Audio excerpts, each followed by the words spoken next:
I just want to say it's not by coincidence that you are watching me, because I have a word of encouragement for you today, and it's titled, Beware of Your Strength. You'd love to hear this. Now, in 2 Corinthians chapter 12, verse 9, the New Living Translation, Paul makes a statement that is a paradox. He says, and so the weaker I get, the stronger I become. Think about that. How can a weaker me be a stronger me?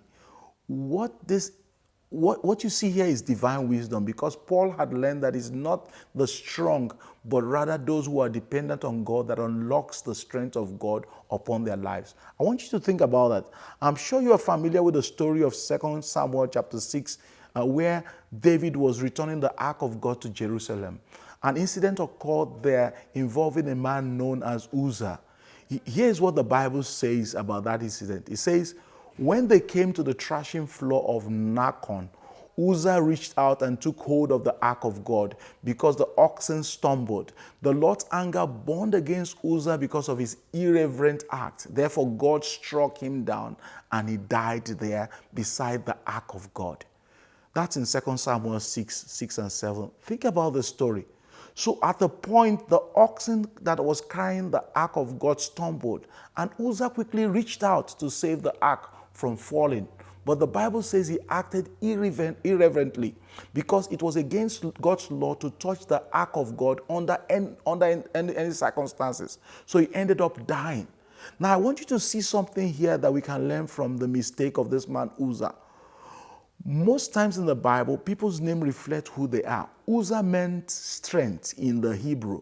And we can safely conclude that he was not a weak man. He must have been given that name because that was one of his characteristics. He must have been one who was quick to act and step in to bring solutions like he did in this case. He must have done many good things in the past through this strength. Yet it was Uzzah's strength that became his undoing at the threshing floor of Nacon when he jumped in to help God by steadying the ark of God.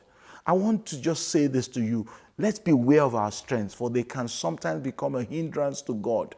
God said to Paul the apostle, my grace is all you need. My power works best in weakness.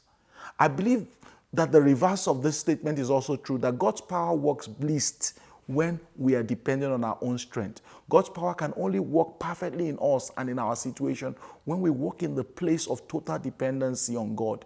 We need deliberately to rely on God in those areas in which we feel the most capable. That's the only way to handle your strength. It is very easy to pray and throw ourselves upon God when we feel incapable. But we need to learn to do this even in the areas of our strength. Let us not lean on our own understanding. Let us consult God. Let us not run our fears in our own strength. Let's rely on God. Dependency on God is what brings true strength. Paul understood this because this is what he said. And so the weaker I get, the stronger I become, like I've quoted in the beginning. In other words, the more dependent I am on God, the stronger I become. This is divine wisdom, and this is what I'm trying to communicate to you today. I trust that this has been helpful. Let's have your questions and your comments surrounding this message or any other thing. And please don't fail to subscribe on our YouTube channel. Click on the button below and subscribe to us.